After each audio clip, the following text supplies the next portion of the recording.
Welcome everyone to day 2 of our CG online conference 2022 titled Higher Education Knowledge for a Plural World. And we had a great day yesterday and it was really good to see so many people participating in the sessions. It's good to be able to tell you that all of the sessions yesterday are already posted and available through our website, and that will take you to the YouTube channel. So what you have there is a succession of new webinars to look at and some great, two great keynotes. It's interesting, I think, to think about what we're doing here. We wouldn't, I think, be having a 2-day online conference if it wasn't for the experience of the pandemic. The pandemic had many negative sides and has had some positive sides. I guess the positives, above all, are that we've learned to value certain things very strongly. I mean, one is contact with our family, and of course concern for our families has played a role in that. But the additional contact that we've had through enforced lockdowns, of course, has been quite positive for many of us. Another thing is we've learned to value face-to-face higher education. So when students went back, they were obviously really pleased to do so. And it was clear that while the online experience was handled very well in many places, and a lot of good cognitive formation went on online, the social aspects of higher education are significant for most of us, and being able to re-establish those towards the end of the intensive pandemic period has been great. But I guess another good thing that's come out of the pandemic period is that we've developed this kind of online world-based conversational format. And this is something that research centres themselves, in terms of their intrinsic mission, wouldn't necessarily do. I guess many of us in CG have a commitment to public discussion and on a very broad basis, and also a scholarly discussion of higher education matters, which sort of joins to a public and policy one. And that has led us quite naturally into this global webinar format, which we've used for the 2 days of this conference as well. And I think it's something very good about our tradition, you know, that we make this sort of format work well, and it's a positive thing for us. This sort of open discussion, anyone can come in, anyone's free to enter, providing they follow the protocols of behaviour inside the webinar format, and people generally do. And, you know, with no restriction, people are able to speak freely, to put forward ideas, to ask questions in the Socratic manner, and so on. So there's something very good about that tradition, and it's good that we've been able to use it here. And I think it's to the credit of our funders, you know, the Economic and Social Research Council, and behind that originally the Cameron Conservative government in the UK in 2015, which financed the Research Council's centre round, which financed us. It's to the credit of that apparatus of government that that we are able to pursue this kind of research centre with this kind of commitment to an open and democratic process of engagement. I would also hasten to add that the tradition that's come out of the Anglo-American world of this sort of open academic discussion has also been associated with a kind of, I guess, top-down hierarchical view of knowledge, and a view that the centres of higher education in the Anglo-American world have a kind of superior claim. And I think that's something which we in CG, of course, are seeking to vigorously understand and critique and overcome as far as we can. And the webinar format has allowed us to do that, to bring in multiple voices, to encourage diversity, to encourage a reflexivity around colonialism and neocolonialism, and to create a different kind of world conversation. But I guess it all depends really on the willingness of those of us who are engaged, all of the CG team, the researchers, the research associates, the postdocs, and particularly Trevor Trehan as our Director of Communications, to put in considerable hours of work to make this kind of thing happen. And I guess it comes down to the fact that not only do we do it because it allows us to talk about our projects, we do it because we like it. We really enjoy it, and it's a really meaningful activity for us. So to move to day 2, We've got a great program, 2 keynotes again. We're going to open with Peter Scott in a moment. And at the end of the day, we have Kerry Facer talking about sustainability in between, panels on the employability and an alternate economic view of that, coloniality and racism, and then a group of 4 sessions in which the CGHE project research will be discussed. At this point, it's a great pleasure to hand over to our Deputy Director, Claire Callender. You're muted, Claire. You'll need to unmute. Good morning, everybody, and thank you, Simon, and welcome to everybody. I'm Claire Callender. I'm Professor of Higher Education at the Institute of Education and also at Birkbeck. And as Simon said, I'm also Deputy Director of CGHE. And it's a great pleasure, both professional and personal, to introduce Peter Scott. Peter is Emeritus Professor of Higher Education Studies at the IOE, and he's also, very importantly, Commissioner for Fair Access in Scotland.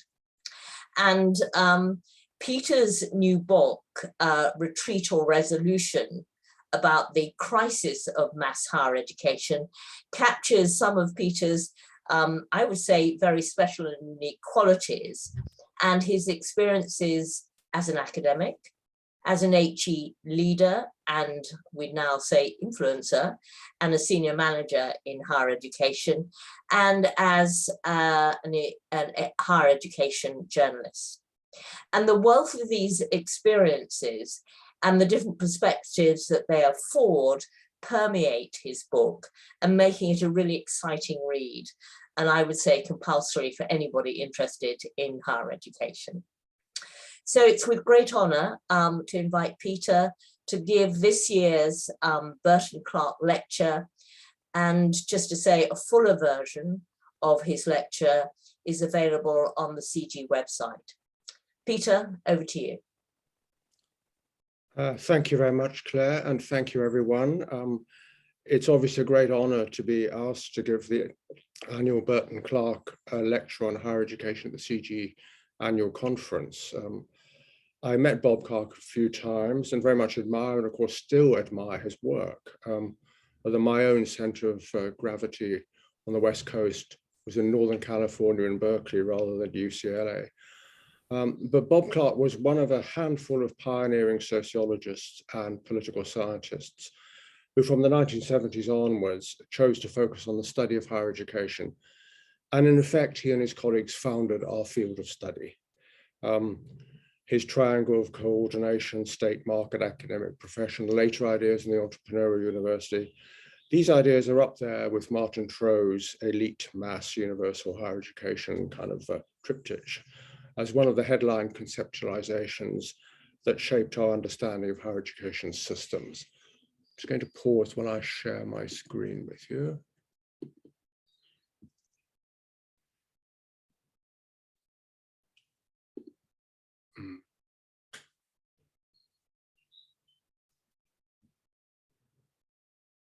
Unfortunately, the CG thing at the top is in the way of sharing my screen, but still, I'll try it down here. You want to try? Yeah. I'll try it down here. Right, okay. That's great. Thank you, Peter. The title of this slide is adapted from the title of an article that Clark published back in 1972 called The Organisational Saga of Higher Education. And it's this idea of a saga that is the dominant focus of my lecture today. In my view, I think we're stuck with a particular saga of a dominant one that places higher education firmly in the context of its links to political economy, which I think has tended to crowd out other possible sagas that might locate higher education somewhere else within a different framework of human rights, democracy, global citizenship, sustainability, as well as traditional ideas of individual self-realization. And I think this dominant saga we're stuck with has left little room for these other, I think, more hopeful, even utopian imaginaries. And more practically, it dominates policy, practice, and research in higher education. The question I want to ask is a very simple one, and perhaps it's a rather naive one. Is it possible to imagine this dominant saga of higher education losing its grip, leaving room for us to tell a different story about higher education, to think about it in different ways? So in this lecture, I really want to do three things. First, to explore the idea of sagas closely following Clark's own analysis. So they're not, perhaps rather naughtily, not confining it to the evolution of organizations, as he did, but applying it onto the wider systemic plane. Second, to analyze that dominant saga and its location of contemporary higher education in the context of political economy, almost to the exclusion of other possible locations. And finally, to consider whether there's room for an alternative saga and what its main features might be.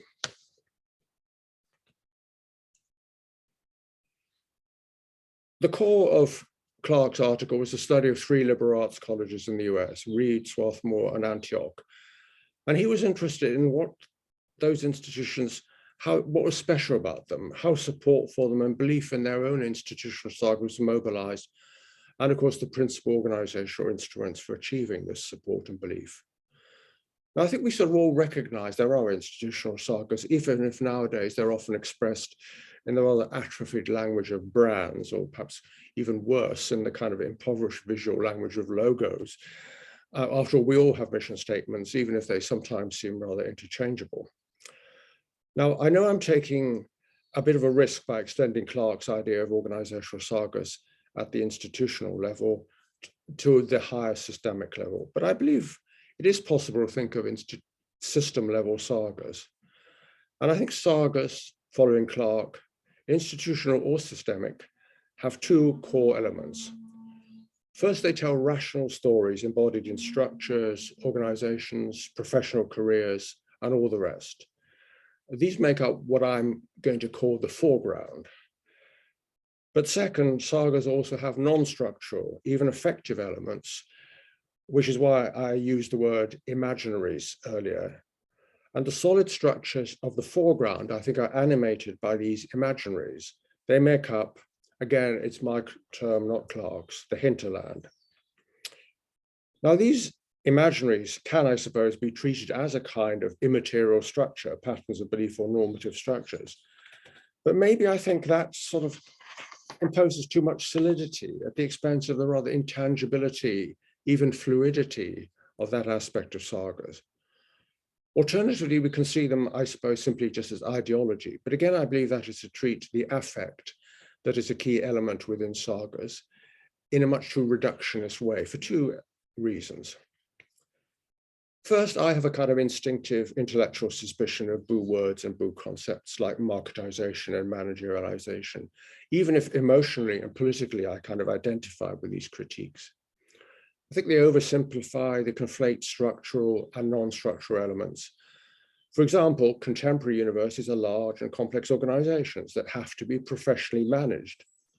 But it doesn't follow from that they need to overpay their vice chancellors, their presidents and rectors, create a new management class effectively, and impose corporate style line management hierarchies, policed by performance reviews and kind of clunky assessment systems.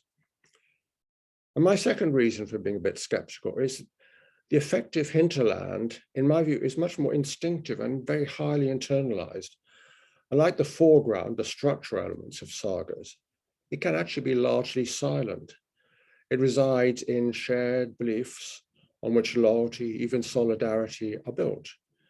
It's more than simple ideology that operates out in the open, sort of often in your face.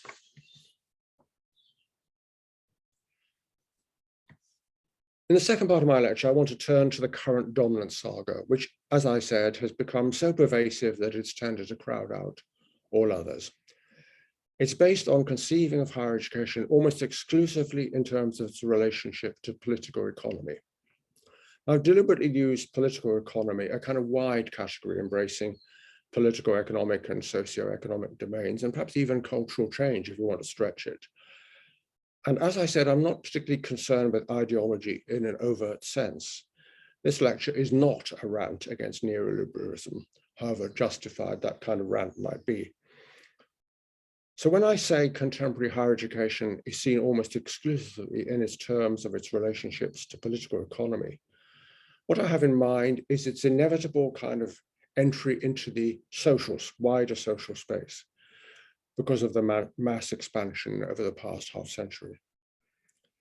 Mass expansion has intensified the positioning of universities in this wider social space, moving it from the wings of the stage to the center stage, if you like.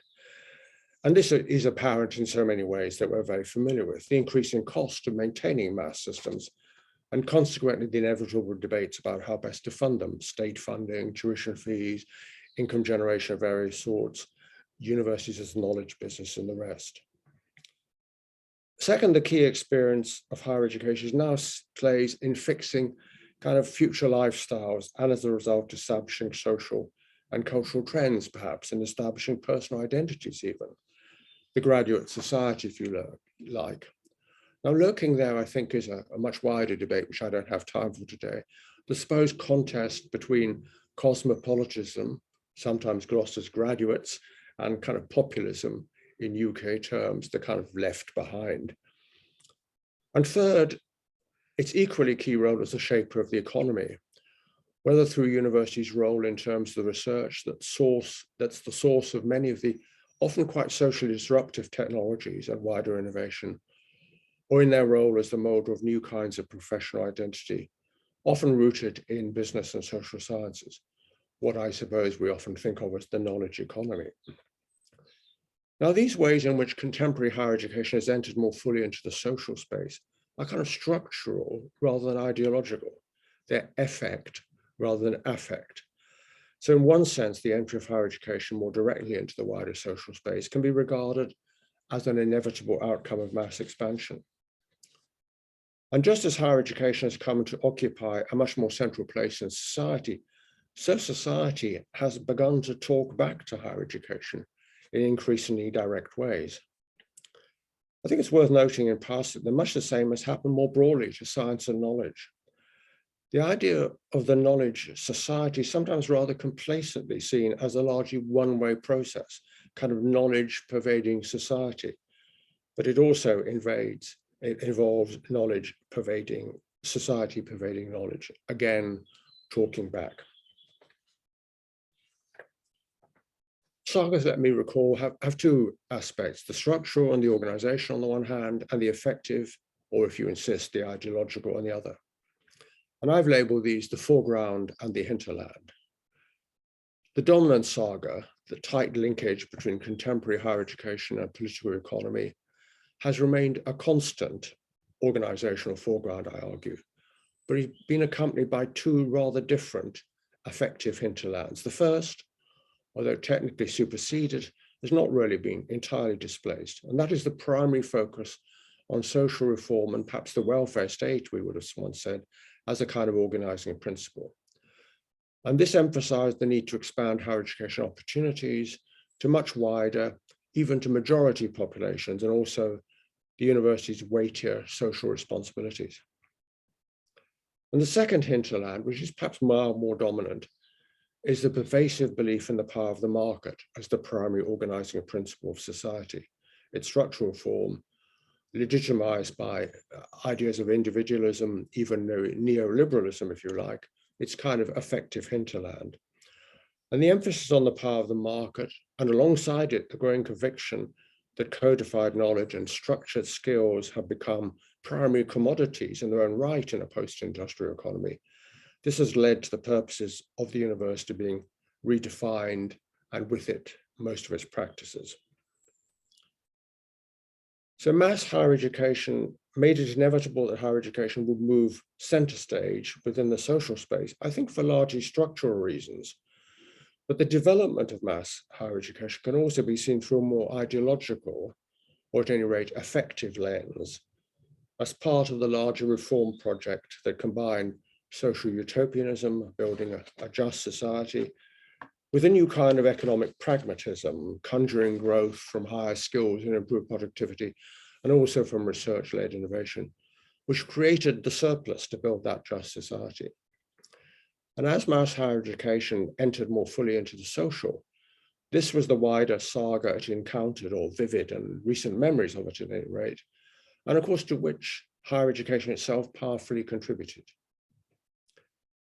Now, over the past generation, I think this first effective hinterland has been superseded by the second one, although still within the overarching framework of higher education's primary relationships to a political economy.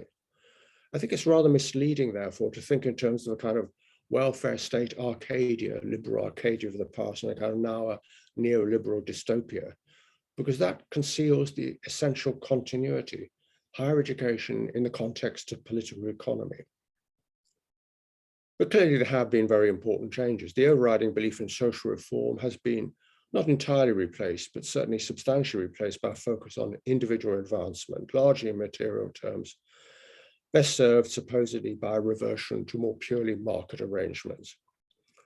Also, the belief in that old, once discredited economic model with its acceptance of rich and poor, winners and losers, has to some extent been revived, at any rate partially. And that is the new context in which this second version of the saga of contemporary higher education has developed.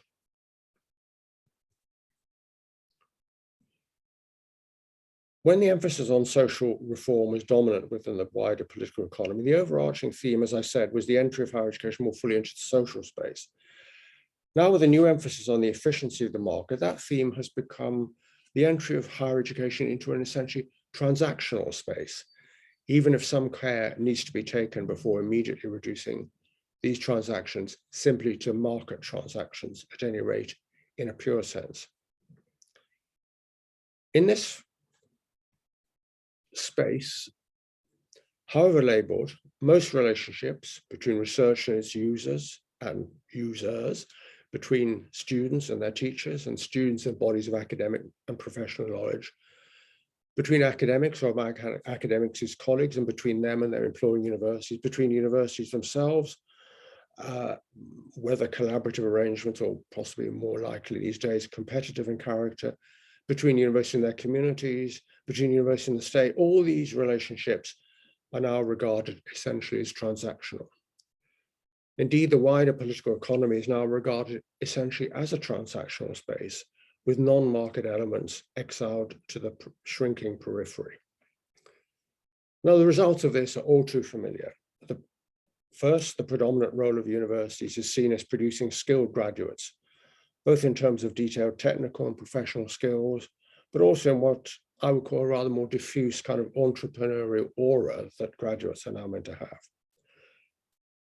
Second, students are also encouraged to see their higher education almost exclusively in transactional terms while they're on their courses, in terms of the provision of well-designed learning packages, and after graduation, of course, in terms of ready access to professional jobs, preferably high-paid professional jobs. And of course, where they pay high tuition fees, the transaction is often much more explicit. Rates of return on investment, some argue, that can be precisely calibrated. And at the same time, third, in their research functions, universities have moved much closer to being something more like a knowledge factory. And here we are in the territory of what in the UK terms we would define as impact, which has a very special meaning.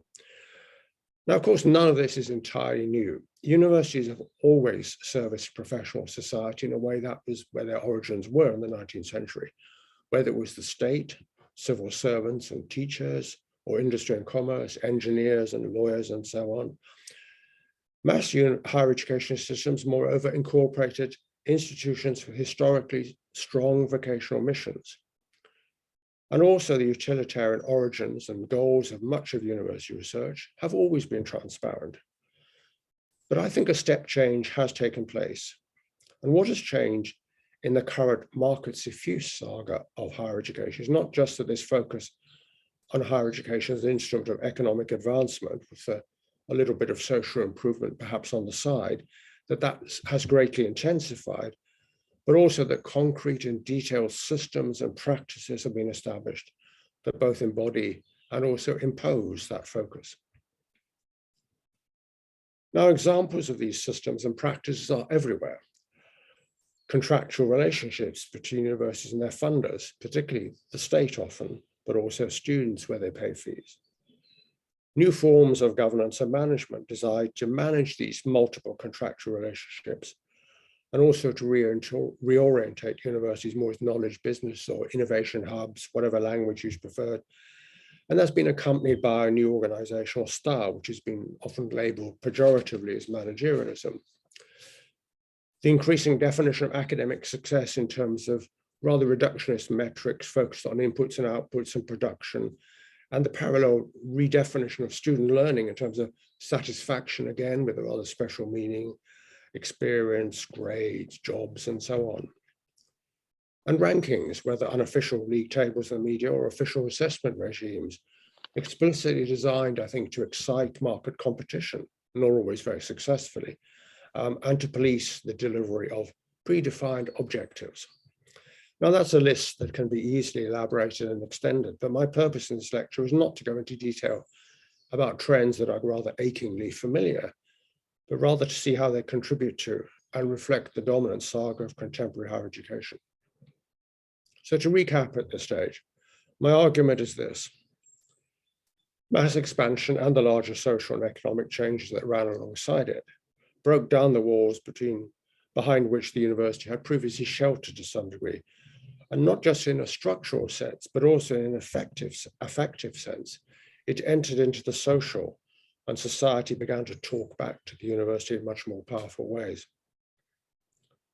Then this opened the door to a saga which emphasized the relationship between higher education and political economy, initially expressed through a drive for social reform, quasi-incorporating the university itself within the welfare state, and now through the transactional space of the market.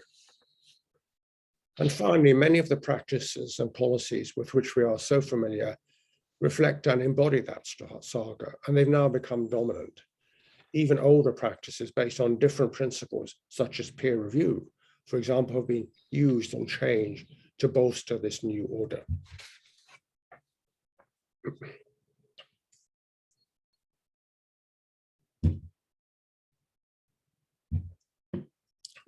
Is an alternative saga available? I think there are really two questions here, foreground and hinterland in my terms. First, is there any prospect that higher education in the future will no longer be seen theoretically and in terms of policy and practice predominantly with regard to its relationship to the wider political economy? Second, is there any prospect of the current emphasis on the primacy of the market and transactional relationships being replaced by a new emphasis, or at least substantially modified? At the present, both the emphasis on political economy and on the transactional market appear to be pretty much unchallenged. They continue to dictate higher education policy in many countries, certainly in the UK and particularly in England. And despite unease among academics and also among the majority of students, I think, they also continue to shape many institutional structures, strategies, processes. However, that unease that I think academics and students feel has become more persistent. This saga has never felt complete or right, really. While it dominates policy and organization, it has never been so successful, I think, in mobilizing that other component of saga, namely beliefs and loyalties and solidarity. So the possibility of an alternative saga has always been open a crack, and now that crack may be widening.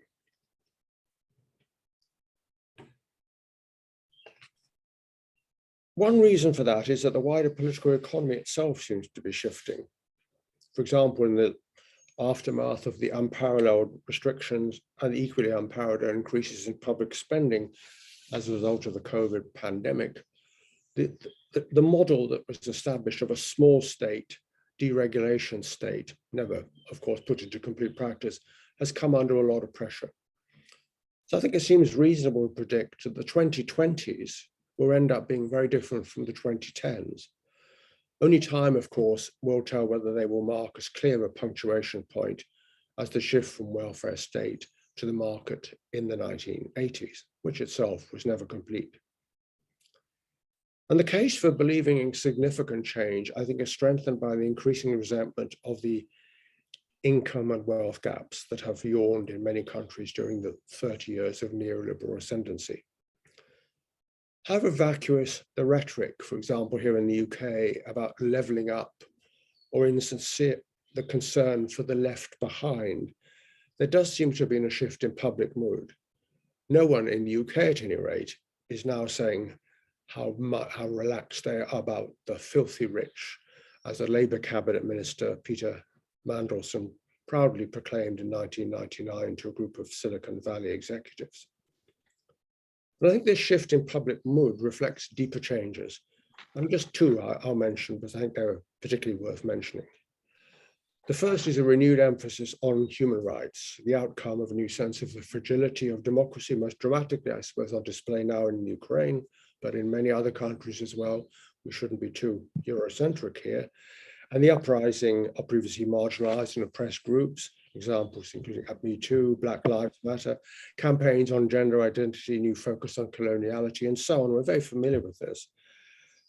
And the second big change is the growth of what can be termed, what I term the ecological conscience, a new sense of urgency about not simply looming environmental disaster, but also the oppression of nature and other species by a single species, ourselves, with its inevitable blowbacks, of which COVID might have been one example.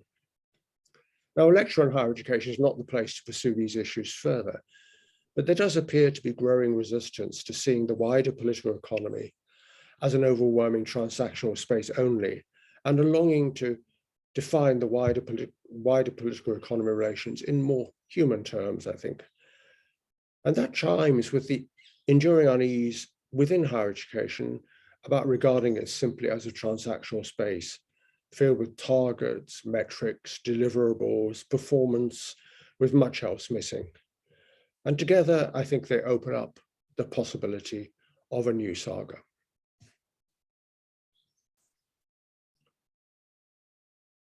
What could be the elements of a new saga, which might allow us to escape from the conditioning of the current dominant saga? The first, I think, could be described in very simple terms, and that is putting the education back into higher education. What is remarkable with higher education defined predominantly in terms of political economy, now seen, of course, through a transactional lens mainly, is how recessive its core educative functions have become. It has been swamped by other non-educative functions, principally training graduates in the skills needed to secure high-status jobs in the knowledge economy, and also promoting social inclusions. Now, these other roles only tangentially refer to the education that students receive. For example, the destination of graduates, a favorite metric often glossed as success, is determined more by the status of the institutions they attend, even more perhaps than the courses they take, than by the knowledge and skills they acquire during their higher education. Graduate success defined in these terms tells us rather little about the quality of their education. We all know already that graduates of elite universities, which of course are socially as well as academically selective, get better jobs than graduates from other universities with more open admission policies. And we also know why. Or take another example. University interest groups and lobbying bodies often point out with pride that graduates are more active citizens, more engaged in society, and even perhaps commit fewer crimes, perhaps not financial crimes, I'm not sure about, than non-graduates.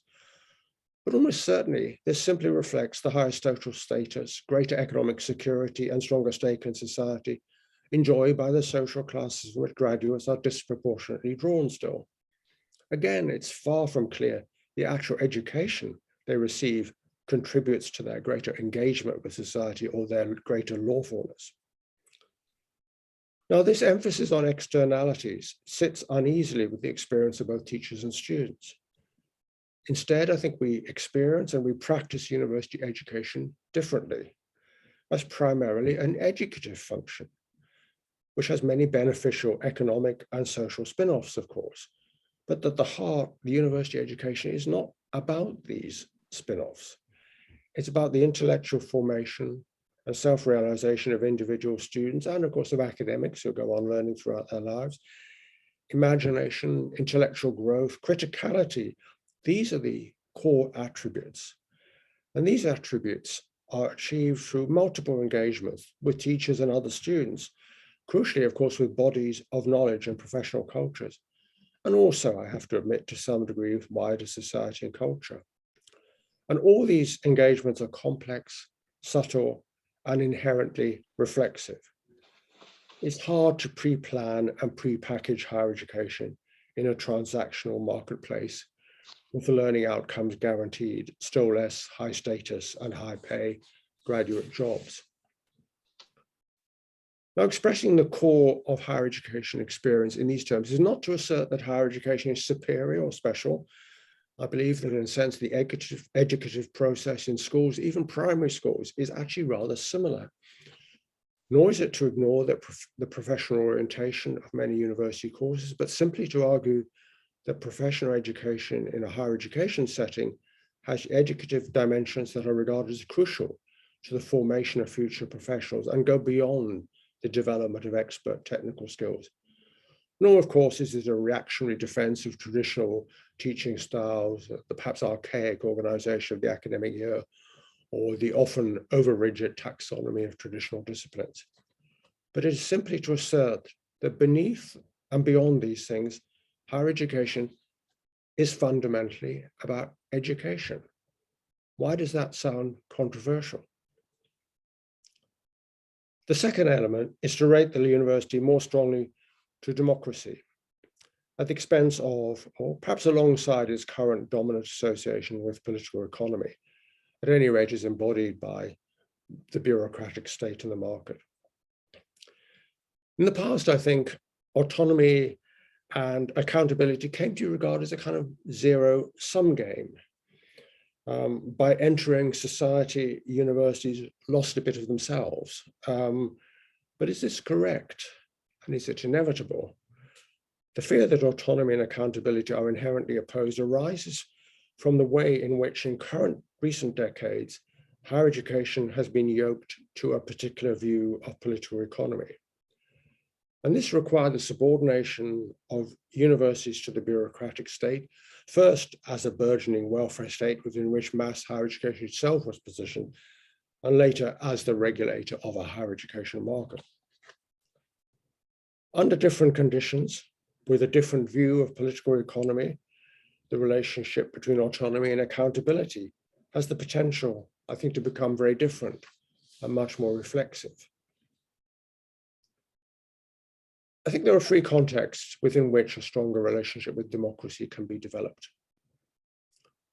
The first is to develop these more distributed and reflexive forms of accountability. As I said, at present, universities are held accountable to the bureaucratic state, both as a funder and a regulator or a regulator. And nowadays, the state is often seen as the authoritative interpreter of the public interest in a totalitarian, almost totalitarian turn to students, but of course only in the contrived guise of customers, to the employers of graduates, to the funders and users of research. Now, none of these accountabilities relate strongly to any sense of democracy. But it is possible, I think, to conceive of much more distributed and pluralist forms of accountability. For example, to regional, civic, local communities, local government, social movements, to incorporate these wider accountabilities, I think has many advantages. It would reflect, I think, plural voices, which for me are a foundational principle of distributed and true democracy. Universities also within this more democratic diffusion of accountabilities could become more active agents. They could return to what they actually want to do. Hence, I think the inherent reflexivity of this. Second, and much more prosaically, universities could become more democratic in their governance and management. Largely, I think, in response to the current dominant saga of higher education, centered on this tight linkage with a market-orientated version of political economy, many, probably most universities have developed into a kind of corporate bureaucracy.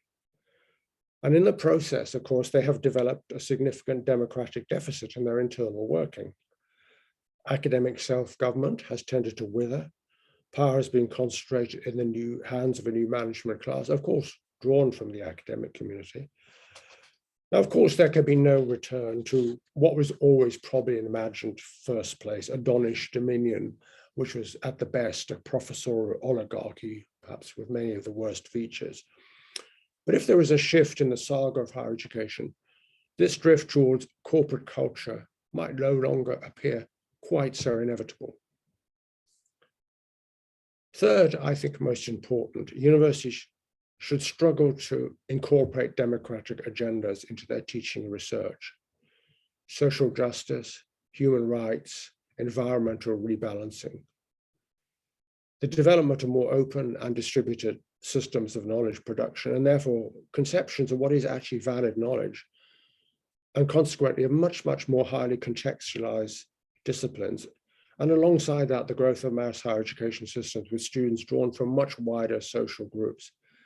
I think it has made it actually a bit harder to distinguish between the educative and social roles of the university. Perhaps I'm contradicting myself here. Please come back if you think so. I think it's inevitable that society will speak back to the academy. But the only choice really is whether that will be in the voice of the market or in the voice of democracy. And I think a more organic connection between academic and democratic values is a necessary element in alternative saga to the current dominant one. In this lecture, I've centered my analysis on Bob Clark's idea of a higher education saga. Now, what appealed to me particularly is the way in which you can play with this dual nature of sagas and the links between the development of fixed form organizational structures, the foreground, everything that we take of to be in terms of policy, but also at the same time to recognize their rootedness in belief systems, and even more importantly, individual and collective loyalties, what I call the hinterland. In a sense, people have to sign up for this. And what I'm about to say is a simplification, which I'm sure some of you will want to challenge, and I would actually urge you to challenge. But as a long-term observer of higher education in many different aspects, what has struck me is at the moment, universities have never been more powerful, but also never more powerless. More powerful because social status and economic success has never been so dependent on being a graduate, the triumph of massification, if you like. And because society has never been more dependent on the fruits of research, but more powerless because universities have never enjoyed so little agency. Their agendas are shaped elsewhere. Now, in a similar way, there is simultaneously too much policy and almost no policy at all in higher education. Let me try and explain that paradox. Too much because politicians cannot resist fiddling with universities, mainly because it seems, for example, in England, they focus on second and third order issues such as fighting culture wars, but it's not just politicians. Senior managers and the leaders of universities also cannot resist constantly tweaking strategies and inventing new management systems and regimes, which in the long run probably have very little effect on the long-term trajectory of their institutions. But at the same time, there's almost no policy in the sense that all policy is a variation on the same theme, making universities more responsive, consumerist organizations and more efficient knowledge businesses. Sorry, I know it's a simplification, but I have limited time. Now, why? The answer, I believe, is to be found in higher education's dominant saga. Over the past 3 decades, universities have largely adopted a saga that sees their role as expanding opportunities, now defined much more in terms of economic advancement rather than individual fulfillment, and servicing the knowledge and workforce needs of a free market political economy. Now, the first, widening opportunities, is a very desirable goal, although it would have been much more desirable if it had had a more humanistic scope and had been pursued with greater attention to issues of equity and access and linked more strongly to community empowerment rather than individual advancement. The second, servicing the knowledge economy, knowledge needs and so on, I think has tended to consolidate expert and professional and social elites in the most unfortunate way. And we're suffering some of the blowback from that. I'm not going to get into Donald Trump and Brexit and all these other things, but the struggles we now face. But the overarching saga of a model of political economy based on technocratic modernization, whether that's seen through the lens of the welfare state or through the lens of the market, is now, I think, beginning to wobble. It is not yet, of course, tumbled completely to the ground, but I think it has been weakened. And I think this may create space for higher education to recover, but crucially also to reimagine its own saga, and in the process, regain a greater sense of independent agency. In turn, that recovered and reimagined saga could feed into, as well as reflecting, a new and more human form of political economy. Anyway, I hope. Thank you for listening. Well, thank you so much, Peter. That was absolutely great, incredibly thought-provoking, and as the chat shows, has generated a heck of a lot of questions. I think all of us want to know more. If I can summarize, all of us want to know more about this alternative vision and how we get there. And so how we put education back into higher education. But let's start with a question by Paul Ashwin. Paul, can I call upon you? Paul Ashwin. Thank you, Paul. Thanks, Claire. Thanks, Peter. That was, as Claire said, incredibly thought-provoking and challenging. My question is really related to the relationship between higher education and society. That relationship seems to be at the heart of developing this kind of new saga, new way of thinking about the saga of higher education. And clearly, we have kind of old and unhelpful kind of metaphors of that relationship in terms of the ivory tower. We also kind of have the kind of more marketized notion of a large service provider. But do you have a sense of other metaphors we could use that kind of express that relationship differently, that would fit with the kind of educational saga that you're helping us to try and think about? Well, thank you, Paul. That's a really good question, a very tough one as well, I'm afraid. But I think your understanding is saying that metaphors are really important here. I think if we're talking about sagas and stories, coming up with a kind of compelling metaphor is really, really important. That's my kind of defense. I'm not sure that I've really come up with one. I've tried in my sort of brief list of what some of the elements of a new saga might be, to emphasize education within higher education. I think education, not in a traditional old-fashioned way of education for its own sake, but education in terms of the development of the individual, the empowerment of the individual is really important. And democracy. I mean, it's often struck me as weird almost that we live in a democracy. We talk a lot about defending democracy, yet somehow democracy, the links between higher education and democracy are very weakly developed. Now, that doesn't add up to a compelling metaphor, so I'll still work on that one. Anyway, thank you. Thank you for the thought. Great, thank you. So the next question is from Bernard Lewinsky. But I also, his question is associated with another question by Emma Lever, and I'm going to read that out because she's in a public space. So her question is, what can actors in higher education, academics, leaders, students, etc., do to make the case to policymakers for the much needed demographic revival? And now if I could call on Bernard to ask his question, and maybe Peter, you can ask those to answer the two of them together. Bernard, could you turn on the camera? Thank you, Claire. I'm not quite sure whether my camera's working, but can you hear me? I can hear you. Yeah. Can't see you. Thank you very much.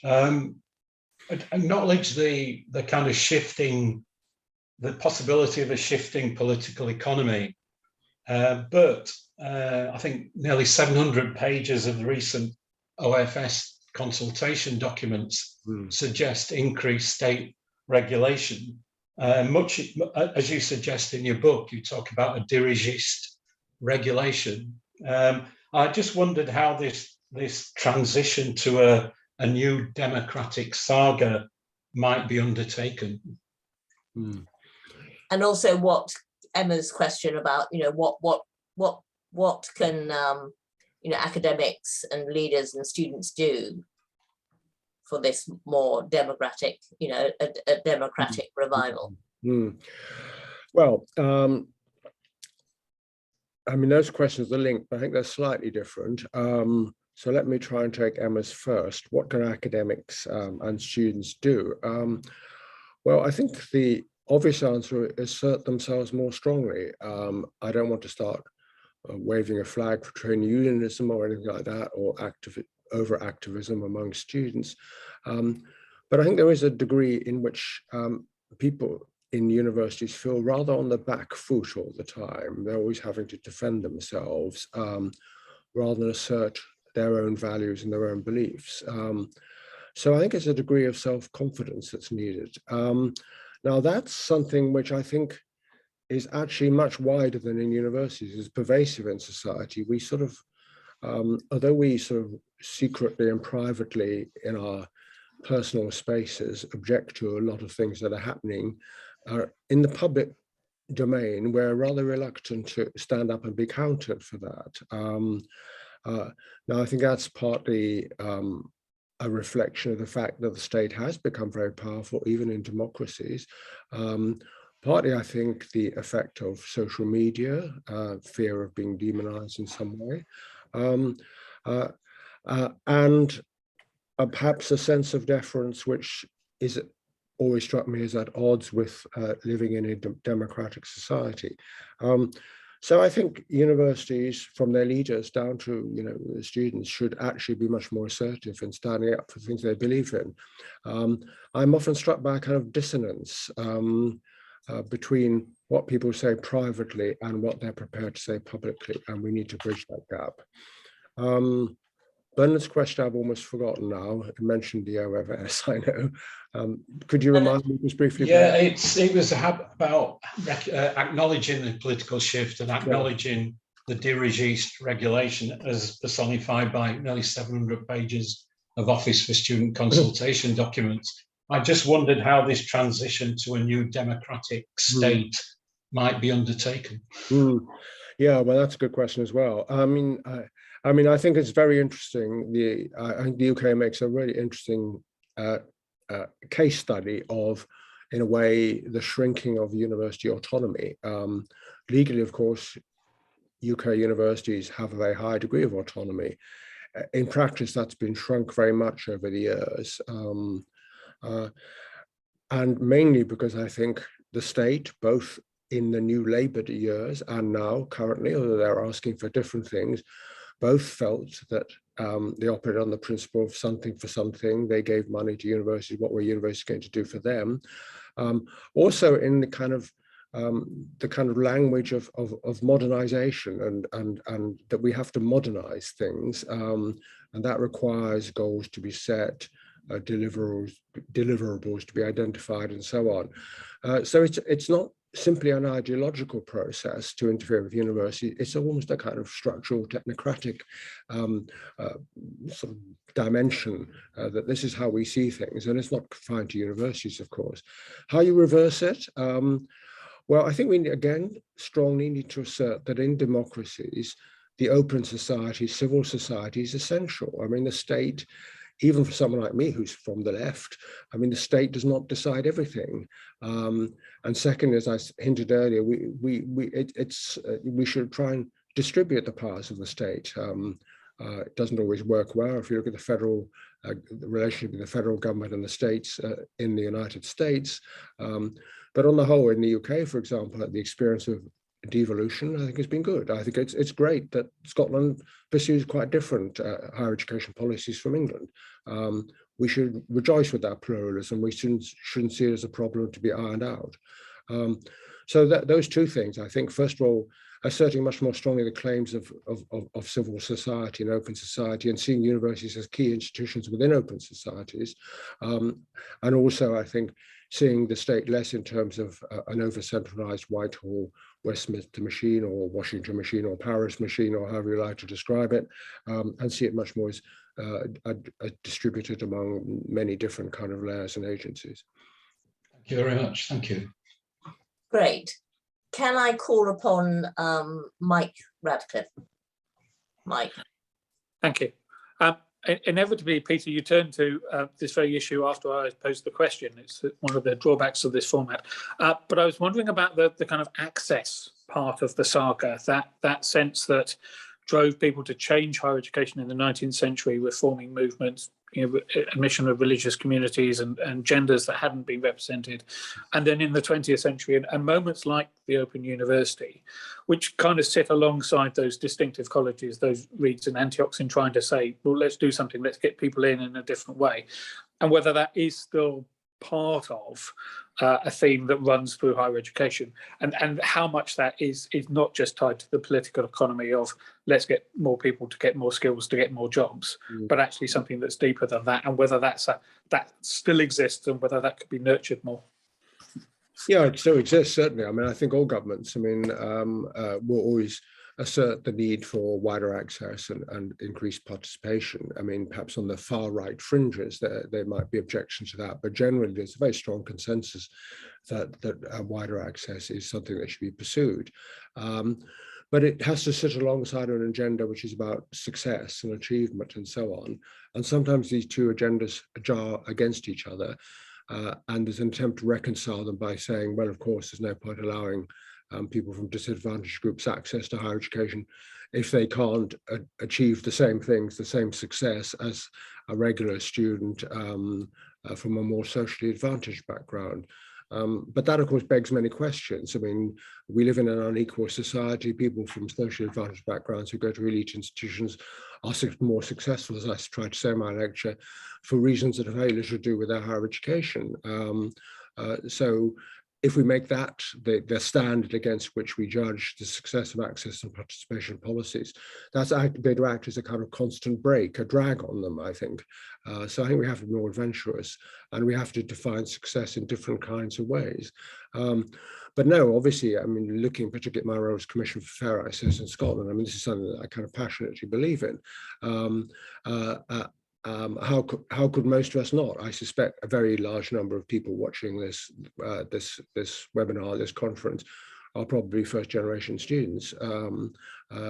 So they themselves would be, in a sense, denying their own past, their own trajectories if they opposed wider access. So it's a whole number of issues there. So I think the access agenda runs strongly within most governments, but also alongside it runs the excellence, the world-class university agenda. And reconciling those two is I think, very tricky. Great, thank you very much. Diana, can I just put you on hold for a minute, because another question nicely leads on from what we've been talking about. So Nuzar, would you like to ask your question? Because it particularly picks up on differences between England and Scotland. Thank you. Thank you. Yes, that was really interesting. But I noticed that you picked out a couple of times, you were saying sort of particularly in England. So I was wondering, do you see different sagas being played out in the different nations of the UK? And I'm thinking particularly of England and Scotland, which have some sort of fundamental differences in their approaches to higher education. Or are they merely different hinterlands of a sort of UK-wide saga? And how much power do you see individual countries or institutions having in reimagining and changing larger scale sagas? Yeah, well, I think, as I said, I think on the whole, it's good to have political variety. I think that's the kind of essence of democracy.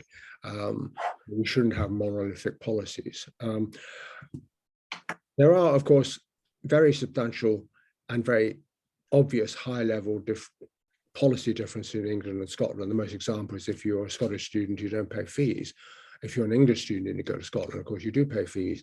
And there's a general whole series of different policies and emphasis on quality enhancement rather than kind of more surveillance forms of quality assessment, if I can put it like that. There are very important differences. But I think I would be hard put to say that if you look beneath all that, there are fundamental differences. I mean, the Scottish government talks the same language in a way as the UK government in terms of what it expects universities to deliver. And the language of skills, of productivity, of success are as strong in Scotland as they are in England. So we shouldn't exaggerate the differences, but the differences are important. It's important that people in England are reminded there's not just one way of doing things. You talk particularly about Scotland and England. I think there's some very interesting experiments taking place in Wales, which is often forgotten. It's a small country, of course, but they have moved rapidly to establish an explicitly tertiary system of education, which tries to bring together higher education, further education, on-the-job training, adult learning, community learning, a whole range of things within a kind of single structure. Now, it's interesting to watch that experiment and see how that works out, because again, going back to the question about access, I think it's absolutely crucial we have developed very more flexible forms of delivery and smoother pathways within post-school education broadly defined, and it'll be interesting to see how Wales managed to achieve that. In many ways, the distinctions we still tend to use, higher education and other forms of post-secondary education, are a bit anachronistic. And just on the side, I think adult and community learning tends to be an area which is very much neglected, which we need to return to. Because if you look at kind of the sort of gradient of social disadvantage that we're very familiar with, that of course people from socially advantaged backgrounds are much more likely to participate in higher education, certainly in elite universities, than those from less advantaged backgrounds. But of course you have the same experience and age. I mean, if you look at people in their 20s and 30s, levels of participation are much higher, of course, than people in their 50s and 60s. So there's a kind of age discrimination built into our current approach to higher education as well. Sorry, I rather wandered off the point going about adult and community learning there. Great. Diana, sorry to have skipped you.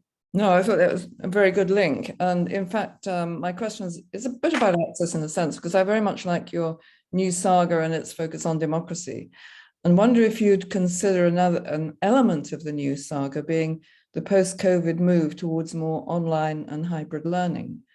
It's something that we're exploring within CGHE, really in terms of online professional development as an important contribution that universities could make. We don't do a great deal. We don't really focus. It's all rather a kind of Cinderella area for universities, but there are so many areas where professionals could be positively impacted by research findings, and on large-scale online methods can reach them. They're more democratic, they're more collaborative, they're more inclusive. So they speak to a lot of the elements that you're looking for, and they work at scale. Not so easy for universities to move into wholly online learning for undergraduates. Of course, it's much more difficult. But for professionals, it's fine. I mean, it's like what we're doing now. You know, you have a much larger conversation, a more inclusive conversation, enabling the people using the research findings, for example, to talk back to the researchers about how they went, what they did, and so on. Would you see that as being part of a new Saga, perhaps? Well, I think it's certainly an element within it, yes. I mean, I think if you look at the kind of experience of COVID and the kind of restrictions on universities during that period, I think there were some very good lessons, but also one or two bad lessons. Very good lessons in the sense that universities were very adaptable and they were able to actually move very swiftly and in most cases effectively to online learning. I would have to say, I think the individual staff members have been given rather little credit for that, and the leadership given rather too much credit for that, but still.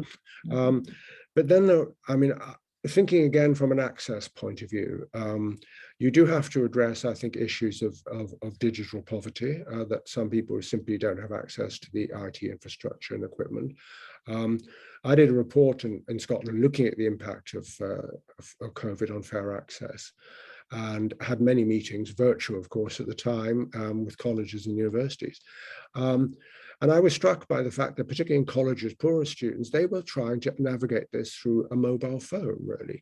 And now, actually, the point made by one of the colleges that the technology you need for entertainment is very different from the technology you need for education. So we need to address that issue of this actual access in terms of IT and level the playing field. It goes beyond that, of course. I mean, the assumption of online learning is that people have relatively secure, quiet spaces in which they can focus on the screen and study that way. There are many homes that simply people don't have that kind of background. So I think there are significant issues in terms of access, but certainly if you're addressing a kind of more professional education, Yes, post-experience market, I think there are many reasons for that. But I think we all know that actually there are advantages in kind of the open university experience has been very interesting. I mean, obviously largely online, but was very, very committed to the kind of summer school idea as well, at least bringing people together. So getting the right balance there is quite tricky. But yes, I mean, obviously we need to make the best use we can of the technologies that are available. But we need to be careful about some aspects. I mean, look at what's happened to some of the social media, which was seen initially as a very liberating kind of technological innovation, and has turned out to be rather dystopian in many ways. Not always, but. Great, thank you. And the final question, we've only got 4 minutes both for the question to be asked and answered. Simon. Thanks, Claire. I wasn't quite expecting that. I thought there was someone in front of me in the queue. Sorry, no. Peter, yeah, I think you're absolutely right to pose the core issue of the relationship of higher education with democracy, going forward. I mean, my sense is that the knowledge economy always was a bit of a furphy, bit of an illusion. We don't really create prosperity and profitability, except perhaps in selected areas of research. But it did enable us, of course, to take a great role because policymakers bought it basically all over the world. It also boxed us in all kinds of ways and created all kinds of distortions to the educational and knowledge building process that we're committed to as our central missions. But my sense also is that things are moving on quite quickly and prosperity and profitability not driving politics at present, and that's the change. I mean, they're still there, but other issues seem to be, or other dimensions seem to be pushing them out. I mean, geopolitics and security, racism, of course, climate change. I mean, it's just the side of the Australian election, really. And there's a sense in which policymakers and politicians everywhere are responding to those kinds of signals more than they're responding to what makes an economy prosperous or not. So if that's the case, then it's the right time to bring forward a democracy agenda. But the question there to me is the role of universities and higher education institutions as public actors, because this is not a stable, it's rather treacherous space in the countries in Western European tradition where the university is positioned partly in civil society away from the state. I mean, in countries where it's positioned strong within the state, there's no issues in some ways. The state leads it and defines it. But in countries like our own, where it's positioned as a civil actor in many respects, and yes, it has more public and democratic potential in some ways, it's now jostling with what you've just mentioned, which is the kind of populist social media world, which is impacting politics tremendously, and where we have no real effectiveness, where we're defensive rather than an actor. We're like a beached whale being harpooned at the worst. When can you draw? Yeah. I mean, I guess the question I'm asking is, how do we handle that kind of public space? And it seems to me that's becoming dominant. Thanks, son. Right. Okay. Well, that's a big question to answer in however many minutes you allow me, Claire. Not very many, I think. No, we can extend a bit. I mean, I think you're absolutely right, Simon. I mean, it's certainly the appearance of politics. I mean, the traditional view in politics was that it was all down to the economy. A government that produced kind of growth would be re-elected. A government that failed in that respect would actually tend to lose. And to some degree, that appears to have been modified. These other issues, security issues, I'm a bit more doubtful about. I mean, I sometimes think this is kind of sort of geopolitical porn in a way. We're watching it on our screens. I'm not sure that how really deeply engaged we are in these issues, but certainly there are issues of identity, which have become very important. They cut in many different ways, of course. They cut from the nationalist traditional spectrum through to the kind of the people who wish to kind of assert their rights more strongly, Black Lives Matter and so on, or new forms of gender identity and so on. So it's a very, very complicated field. And you're right, I think it's become rather chaotic, and universities are naturally not chaotic institutions. I mean, not only are we well-organized institutions on the whole, but the kind of we like to have our thoughts structured in quite clear and logical kinds of ways. So coping with a kind of chaotic public space, I think, is a real challenge for universities. I'm not sure I've got any very obvious answer to do with it, but I think there is a kind of substantial dissonance between what I call the style of universities, the culture of universities, and the culture of public life that appears to be developing. The issue is whether that rather chaotic form of public life is actually real, or whether beneath the surface, once you strip out the social media, the representations of these things in the popular media and so on, whether actually structurally things have fundamentally changed, or whether actually people do care about their own material prosperity and the security of their families and so on, is an interesting question. Peter, thank you. Thank you very much indeed. I'm going to stick to the positive note on let's keep imagining what future within your parameters, where we can go with that.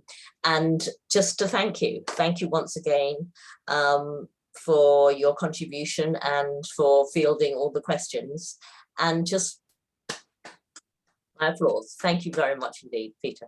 Thank you, thank you. And the next session will start, whoops, when will it start? At past? Is that correct? Somebody? Yes, that's right. Yeah, thank you. At past, and we look forward to seeing you there. And just to remind you, Peter's full lecture and is on the CG website, so you can read the paper and mull it over and consider in more depth what Peter has said. Once again, thank you so much, Peter. Thank you. Bye-bye for now.